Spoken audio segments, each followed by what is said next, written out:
Friends, स्वागत है आप सभी का हमारे इस यूट्यूब चैनल विपुल एकेडमी पर।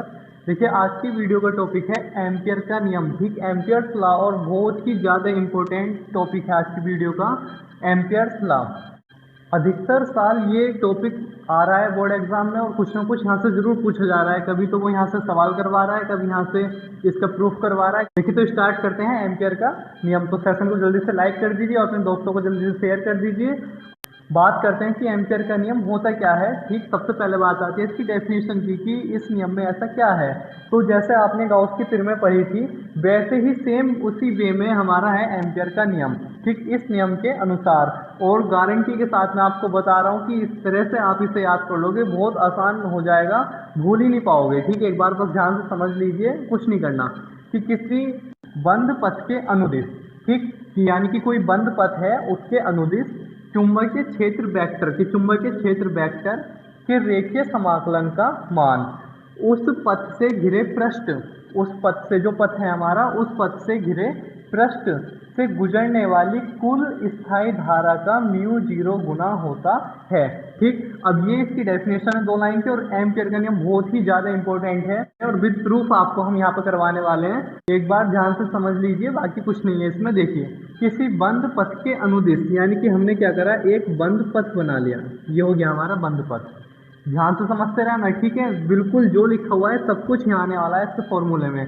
किसी बंद पथ के अनुदिश, ये हो गया बंद पथ के अनुदिश, ये हो गया बंद पथ के अनुदिश चुंबकीय क्षेत्र वेक्टर, चुंबकीय क्षेत्र को दर्शाते हैं बी से, और वेक्टर है तो वेक्टर लगा दिया।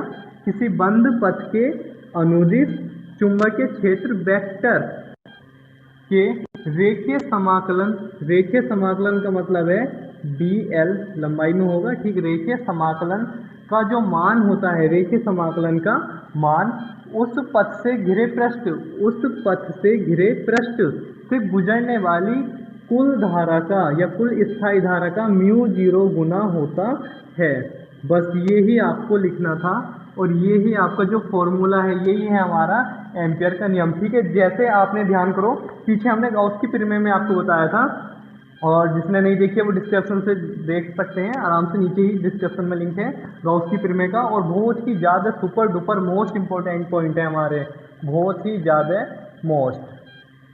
अगर बात करी जाए मोस्ट की, तो बहुत ही ज़्यादा मोस्ट है। ठीक, यानी वेरी मोस्ट आप इसे बता सकते हो कि एम्पियर का नियम जो है बहुत ही ज़्यादा इंपॉर्टेंट टॉपिक है। और जैसे गाउस की प्रमेय वाला टॉपिक आपके लिए इंपॉर्टेंट था, गाउस की प्रमेय में क्या था, बिल्कुल जैसे गाउस की प्रमेय थी वैसे ही एम्पियर का नियम है। ठीक, बस ध्यान से, थोड़ा सा अंतर है, वो समझ लेना है आपको। गाउस की प्रमेय में क्या था, किसी बंद पृष्ठ से गुजरने वाला कुल वैद्युत फ्लक्स उस पृष्ठ से परिबद्ध कुल आवेश का 1/ε0 गुना होता है। ये थी हमारी गाउस की प्रमेय। ठीक, ध्यान दो, इसमें और इसमें बस थोड़ा सा डिफरेंस है, और ज़्यादा अंतर नहीं है। और जैसे जैसे हम इसे बोलते जा रहे हैं, और जैसे जैसे हमने इसे लिखा, वो ही इसकी डेफिनेशन है, और वो ही हमारी प्रमेय है। तो बहुत आसान है कि किसी गाउस की प्रमेय की बात आए तो वीडियो के डिस्क्रिप्शन से जरूर देखिए गाउस की प्रमेय, और ठीक उसका प्रूफ भी है, प्रमेय भी है, अनुप्रयोग भी है, सब कुछ है, आपको डिस्क्रिप्शन में सब मिलेगा। तो आपको ध्यान रखना है, वहाँ क्या था, वहाँ था बंद पृष्ठ से गुजरने वाला कुल वैद्युत फ्लक्स उस पृष्ठ से परिबद्ध कुल आवेश का 1/ε0 गुना होता है। जैसे मैं फॉर्मूला लिख रहा हूँ वैसे आपको लिखना था, और यही प्रमेय होती है। ठीक, वैसे ही हमारा सेम वे में एम्पियर का नियम है। एम्पियर का नियम भी यही है कि किसी बंद पथ के अनुदिश, किसी बंद पथ, ये हमारा बंद पथ है, किसी बंद पथ के, बार बार मैं आपसे बता रहा हूँ, ऐसे ही जैसे जैसे मैं लिख रहा हूँ यहाँ पर, ऐसे ही आप लिखकर एक बार अभ्यास करिए, बिल्कुल भी याद करने की जरूरत नहीं पड़ेगी। ठीक है, ठीक, एक बार इसे ध्यान से समझ लो, और जैसे जैसे मैं कर रहा हूँ वैसे वैसे आप अपनी कॉपी पर लिख कर देखो, और हाथों हाथ स्क्रीनशॉट वगैरह लेते रहा करें। ध्यान से समझते रहना है कि क्या चीज़ बताई जा रही है, और जैसे जैसे मैं समझा रहा हूँ वैसे ही लिखना है आपको, और यही बस नियम है। ठीक, कुछ करना ही नहीं। देखिए, किसी बंद पथ के अनुदिश, किसी बंद पथ के अनुदिश चुंबकीय क्षेत्र वेक्टर, चुंबकीय क्षेत्र वेक्टर के रेखीय समाकलन का मान। ध्यान से समझते रहो, जैसे जैसे लिखा जा रहा है, जैसे जैसे मैं इसका फॉर्मूला लिख रहा हूँ, वही इसका नियम है, और वही इसकी डेफिनेशन है, वही आपको लिखना है। ध्यान रखना है आपको बस ध्यान से। किसी, बिल्कुल बहुत आसान ट्रिक है। ठीक, एक तरह से समझ सकते हो कि बिल्कुल ट्रिक है और बहुत आसान है। किसी बंद पथ के अनुदिश चुंबकीय क्षेत्र वेक्टर के रेखीय समाकलन का मान उस पथ से घिरे पृष्ठ से गुजरने वाली कुल स्थायी धारा का म्यू नॉट गुना होता है। ठीक, ये है एम्पियर का नियम। तो आई होप इसमें बिल्कुल भी दिक्कत नहीं आई होगी आपको। ठीक, कुछ था ही नहीं इसमें कि किसी बंद पथ के अनुदिश की बात करी थी तो बंद पथ बना लिया था। किसी बंद पथ के अनुदिश चुंबकीय क्षेत्र वेक्टर यानी चुंबकीय क्षेत्र वेक्टर के रेखीय समाकलन का मान यानी रेखीय समाकलन का मान उस पथ से घिरे पृष्ठ से गुजरने वाली कुल स्थायी धारा का म्यू 0 गुना होता है। ये हमारा एम्पियर का नियम हो गया और ये हमारी गॉस प्रमेय हो गई है। और दोनों ही पॉइंट सुपर डुपर मोस्ट बहुत ज़्यादा इंपॉर्टेंट पॉइंट है हमारे। ठीक, तो दोनों ही पॉइंट आपको क्लियर होने चाहिए और बिल्कुल अच्छे से तैयार होने चाहिए। अब बात करते हैं इसकी प्रूफ की कि इसको प्रूफ कैसे करते हैं। और ध्यान रखना, जब भी नियम आता है तो प्रूफ के साथ ही आता है। अधिकतर कि एम्पियर का नियम लिखिए तथा सिद्ध कीजिए ये बराबर ये। ठीक, इस तरह से या फिर बोल देता है कि एम्पियर के नियम को सिद्ध कीजिए या एम्पियर के नियम को लिखिए तथा सिद्ध करके बताइए या सिद्धीकरण भी दीजिए। इस टाइप से क्वेश्चन हमारा आता है। तो आपको पहले क्या लिखना है, एम्पियर का नियम हेडिंग डालना है इस नियम के अनुसार और बस जैसे आपको समझाया गया है ऐसे लिख के देख लीजिए। और जो फॉर्मूला है फॉर्मूला याद कर लीजिए। और जैसे जैसे फॉर्मूले में आप लिखते जा रहे हैं किसी बंद पथ के अनुदिश चुंबकीय क्षेत्र वेक्टर के रेखीय समाकलन का मान उस पथ से घिरे पृष्ठ से गुजरने वाली कुल स्थायी धारा का म्यू नॉट गुना होता है। ठीक, ये हमारा क्या है, एम्पियर का नियम है। अब देखिए बात आती है अब इसके प्रूफ की, सिद्धीकरण की। ठीक, तो हमने क्या करा, माना एक लंबा सीधा धारावाही चालक तार कि हमने एक चालक तार ले लिया। ये जो आपको दिखाई दे रहा है ये हमारा है चालक तार। चालक तार का मतलब है कि इसमें वैद्युत धारा प्रवाहित हो रही है कि एक लंबा सीधा धारावाही चालक तार है जो कागज तल के लंबवत स्थित है। यानी कि अगर कागज तल ये है तो इसके लंबवत इस तरह से लंबवत स्थित हमारा ये तार है जिसमें धारा आई ऊपर की ओर प्रवाहित हो रही है। यानी कि नॉर्मल सा है, आप समझ सकते हो कि मान लीजिए ये कागज तल है तो इस कागज तल से धारावाही चालक तार होकर गुजर रहा है और इसमें धारा का फ्लो है ऊपर की ओर। इस धारावाही चालक तार से r दूरी पर उत्पन्न चुंबकीय क्षेत्र का जो परिमाण होता है वो होता है v बराबर mu 0.2 pi I upon r। ध्यान रखना, ये जो चुंबकीय क्षेत्र का परिमाण आया है ये एम्पियर के नियम पर डिपेंड है और एम्पियर का नियम इस नियम पर डिपेंड है। ठीक, दोनों एक दूसरे पर डिपेंड हैं ये वाले पॉइंट हमारे। तो ध्यान रखना है आपको कि सबसे पहले अगर इसके नियम की बात करी जाएगी तो पहले आपको डेफिनेशन जो बताई थी वो लिखनी है और फिर उसके बाद प्रूफ पे चलते हैं। तो आपको ये थोड़ा सा चित्र बनाना है। चित्र भी क्या है कि एक कागज का पृष्ठ बनाना है जिसमें से एक तार आपको गुजारना है। ठीक, सीधा है, लंबा है और धारावाही है यानी कि आई धारा उसमें प्रवाहित हो रही है। और जिससे r दूरी पर हमने अगर चुंबकीय क्षेत्र के परिमाण की बात करी है तो वो आया है mu 0.2 pi I upon r। ठीक, इतना होता है। ठीक से ही आपको याद होना चाहिए और याद भी नहीं होगा तो भी चलेगा, बताऊंगा मैं आपको कैसे। ठीक, अब नेक्स्ट बात करते हैं कि इस वृत्ताकार पथ के अनुदिश जो हमारा वृत्ताकार पथ बना हुआ है उसमें चित्र में वृत्ताकार पथ के अनुदिश चुंबकीय क्षेत्र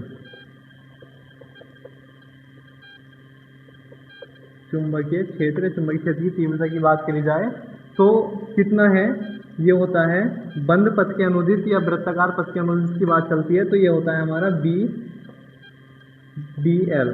ठीक, इतना होता है b into d l, b vector dot dl vector.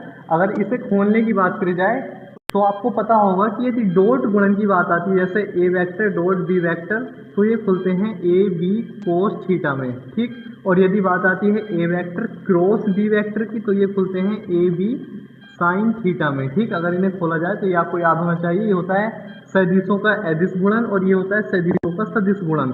अगर अदिश गुणन की बात आएगी तो कोस थीटा में खुलेगा जब इनके वेक्टर हटाए जाएंगे। ठीक, यहाँ से ये वेक्टर चिन्ह हटाएंगे और ये डॉट का चिन्ह हटाएंगे तो कोस थीटा आ जाएगा। और यहाँ से अगर इनमें सदिशों में वेक्टर और क्रॉस हटाएंगे तो साइन थीटा आ जाएगा। बस आपको नॉर्मल इतना ध्यान रखना है कि डॉट है तो ए बी कोस थीटा में खुलेगा और क्रॉस है तो ए बी साइन थीटा में खुलेगा। ठीक, बेसिक सी बात है और आपको पता भी होनी चाहिए। तो अगर इसे हम खोलते हैं तो ये खुलकर आएगा b d l cos theta. ठीक, यानी कि अगर हम इस वेक्टर चिन्ह हटाते हैं और डॉट गुणन हटाते हैं इसका तो कोस थीटा में ये खुल जाएगा। और इसमें थीटा जो होता है ये होता है ए और बी के बीच का कोण, ठीक, यानी कि theta is the angle between a and b, ये आपको ध्यान रखना है। इस तरह से यहाँ पर अगर थीटा की बात करी जाए तो थीटा क्या होगा, थीटा जो एंगल होगा वो बी और डीएल के बीच का कोण होगा। तो आपको पता चल गया है कि थीटा क्या है, थीटा जो है हमारा बी और डीएल के बीच का कोण है। तो इसकी वैल्यू कितनी होगी, देखिए बी और डीएल, बी है हमारा चुंबकीय क्षेत्र और डीएल है हमारा अल्पांश, और दोनों ही पृष्ठ के, दोनों की दिशा की अगर बात करी जाए तो दोनों की दिशा है पृष्ठ के लंबवत बाहर की ओर, लेकिन थीटा है दोनों के बीच का कोण और दोनों की दिशा है बाहर की ओर, तो बीच का कोण हो गया है इनका 0, ठीक। तो कोस आ जाएगा 0, और कोस 0 का मान कितना होता है आपको पता ही है, कोस 0 का मान होता है 1, ठीक। तो यहाँ से आ जाएगा वी डी एल बराबर, बी हमारा बाहर ही रहेगा, गुणा डी एल, ठीक। और डी एल क्या है हमारा, डी एल है अल्पांश, जो हमारा ये छोटा सा पॉइंट है, ऐसे ऐसे अल्पांश, और अल्पांश कितने स्थित हो सकते हैं, ठीक। इसका मतलब है एक तरह से सिग्मा से, सिग्मा का मतलब कि योगफल अल्पांश जितने भी हैं उनका योग, और वृत्ताकार पथ पर अल्पांश कितने हो सकते हैं, ठीक, वृत्त की परिधि के बराबर, और वृत्त की परिधि होती है 2 पाई आर।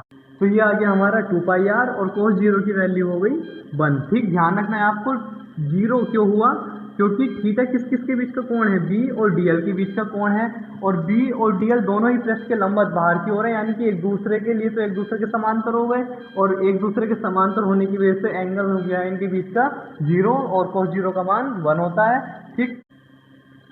तो देखिए यहाँ से अगर बात करी जाए तो ये हमारा इसमें चलता रहेगा बी डॉट डी एल बराबर बी की वैल्यू क्या है, इक्वेशन नंबर फर्स्ट से उठा लेंगे। इक्वेशन नंबर फर्स्ट में बी की वैल्यू है mu naught upon 2 pi into I upon r, और साथ में क्या चल रहा है, साथ में चल रहा है 2 pi r, 2 pi r, 2 pi r से 2 पाई आर हमारा कैंसिल हो जाएगा। अब जो बचा वो लिख दो, तो क्या बचा, b vector dot d l vector बराबर म्यू नोट आई, और यही क्या है हमारा, यही एम्पियर का नियम है, और यही हमें सिद्ध करना था, यही एम्पियर का नियम है, ठीक। तो ये हो गया है हमारा प्रूव्ड। देखिए अगर बात करी जाए कि एम्पियर का नियम किससे रिलेटिव है, तो ये भी बात आपको ध्यान रखनी है, और बेसिक सी बात है, और आप इसे ध्यान से अगर देखोगे तो खुद भी पकड़ सकते हो बात को, कि चुंबकीय क्षेत्र, ठीक, यानी चुंबकीय क्षेत्र वेक्टर और वैद्युत धारा, और जो उस तार में वैद्युत धारा फ्लो हो रही है, उन दोनों के बीच रिलेशन को भी बताता है एम्पियर का नियम, ठीक। यानी कि एक हमारे साइंटिस्ट थे एम्पियर नाम के, और यदि किसी तार में वैद्युत धारा बहती है तो उसमें चुंबकीय क्षेत्र उत्पन्न होता है, ठीक। ये आपको पता ही है कि गतिमान आवेश वैद्युत क्षेत्र और चुंबकीय क्षेत्र दोनों उत्पन्न करता है।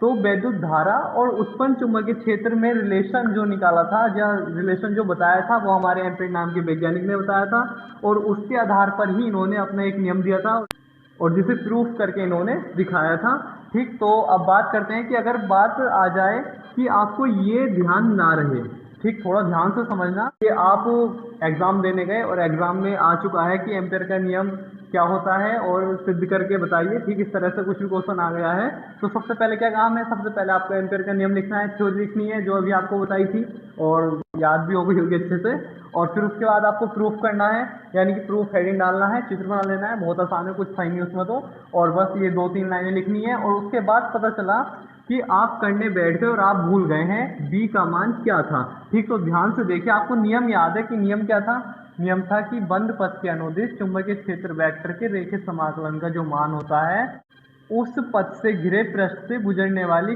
कुल स्थायी धारा का म्यू नोट गुना होता है, ठीक। बस आपको नियम याद है और आप इसे प्रूफ करने में मतलब एक तरह से अटक गए हैं कि भाई प्रूफ कैसे किया जाए। तो देखिए थोड़ा सा ट्रिक एक तरह से आप समझ सकते हो, लेकिन लॉजिक है और बहुत आसानी से कर सकते हो। देखिए कैसे, कि आपको ये पता है कि भाई b vector dot d l vector को जब खोला जाता है तो ये खुलता है b d l cos theta में। ठीक, ये तो आपको पता ही है, और मैथ के बच्चे हो ये तो बेसिक सा टॉपिक है, बेसिक सी पॉइंट की बात है कि अगर एडिस गुणन खोला जाता है सदिशों का तो कोस थीटा में खुलता है। और थीटा क्या होती है? थीटा एंगल होती है इन दो राशियों की। और बी और डी एल यानी कि चुंबकीय क्षेत्र और अल्पांश दोनों की दिशा क्या है? कागज तल के लंबवत बाहर की ओर है। लेकिन ये थीटा क्या है? थीटा इन दोनों के बीच का कोण है। अब दोनों ही बाहर की तरफ है, दोनों ही एक ही दिशा में जा रही है, तो इन दोनों के बीच का कोण तो जीरो हो गया। ठीक, एक दूसरे के समांतर हो गई। तो ये हो जाएगा हमारा b vector dot d l vector बराबर बी हमने बाहर ले लिया, अंदर बचा डी एल और कोस बन गया जीरो। ध्यान से समझते रहना है। ठीक, कि करने क्या वाले हैं हम, इतना आप कर सकते हो, बहुत आसानी से कर सकते हो। और आपको ये भी पता है कि जो हमारा ये है डीएल, डीएल क्या है? डीएल हमारा एक छोटा सा अल्पांश है। और अल्पांश कहाँ स्थित है? वृत्त के पथ पर कहीं भी स्थित हो सकता है, यानी कि एक छोटा सा पॉइंट है वृत्ताकार पथ पर। ठीक, अगर इसके योगफल की बात की जाए, इसका मतलब है कि एक तरह से कि इसका योगफल की कितने अल्पांश हो सकते हैं, जितने भी अल्पांश है पृष्ठ पर स्थित उनका योगफल। और पथ हमारा है वृत्ताकार, तो वृत्ताकार पथ पर कितने अल्पांश उपस्थित हो सकते हैं? ज्यादा से ज्यादा उसकी परिधि के बराबर। और वृत्त की परिधि कितनी होती है? वृत्त की परिधि होती है 2πr गुणा कोस जीरो की वैल्यू होती है 1, आपको पता है। अब बात आ जाती है कि इस b का मान आपको नहीं याद रहा। ठीक, यानी कि ये वाली जो वैल्यू है ये आप भूल चुके हैं। तो उस कंडीशन में क्या करना है? तो देखिए, यहाँ तक आप आराम से कर लोगे और कर भी लेते हैं, कोई दिक्कत नहीं आती है। अब बात आती है कि इसकी वैल्यू कहाँ से आए या इसकी वैल्यू कितनी है, हमें नहीं पता। लेकिन आपको ये तो पता है b vector dot d l vector बराबर म्यू नोट आई के होता है, यानी कि एम्पियर का नियम आपको पता है कि ये होता है म्यू नोट आई के बराबर। ठीक, अब म्यू नोट आई के बराबर होता है तो इसका मतलब म्यू नोट आई तो होगा, इसकी वैल्यू में ये तो जरूर होगा। अब देखते हैं इधर आगे क्या है, आगे 2πr। अब थोड़ा सा ध्यान दीजिए कि हमें क्या लाना है, हमें लाना है म्यू नोट आई। अब हमारे पास म्यू नोट आई तो आ गया, लेकिन इसके साथ 2πr और चल रहा है, तो इसका मतलब है कि इसके नीचे 2πr और होगा, यानी कि जो b है इसकी वैल्यू होगी म्यू नोट आई अपॉन 2πr गुणा 1, 1 से गुणा में कोई फर्क नहीं पड़ना। तो 2πr से 2πr हमारा कैंसिल हो गया होगा, और ये आ गया होगा हमारा b vector dot d l vector बराबर म्यू नोट आई। और यही हमारा क्या होता है? एम्पियर का नियम होता है। कितना आसान था देखो। अगर आप अटक जाओ कि आपको ध्यान नहीं रहा कि b की वैल्यू कितनी थी, तो थोड़ा सा भी परेशान नहीं होना है आपको, बस थोड़ा सा दिमाग पे ध्यान दीजिए कि हमें लाना क्या था, हमें लाना था म्यू नोट आई। अब हम यहाँ आकर अटक गए, तो b की वैल्यू किसके बराबर रखी है? म्यू नोट आई तो आना है। ठीक, अब 2πr गुणा में चल रहा है और ये यहाँ से हटाना है, क्योंकि आगे तो कुछ है ही नहीं, म्यू नोट आई रहना है। तो इसका मतलब इसके बटे में 2πr होगा, 2πr से 2πr कैंसिल हुआ होगा, तब जाके म्यू नोट आई आया होगा। ठीक, तो बहुत आसान था और आपको अच्छे से सब समझ में भी आ गया होगा, और बहुत मोस्ट इंपॉर्टेंट टॉपिक है, आपको पता ही है। ठीक, तो जैसे गाउस की पिरामिड काफ़ी इंपॉर्टेंट है आपके एग्जाम्स के लिए, ऐसे एम्पियर के नियम भी काफ़ी इंपॉर्टेंट है। तो वीडियो को जल्दी से लाइक कर दीजिए और अपने साथियों को शेयर कर दीजिए, और कमेंट्स करके जरूर बताएं वीडियो कैसी लगी। और मिलते हैं नई वीडियो में नए टॉपिक के साथ। Thank you so much.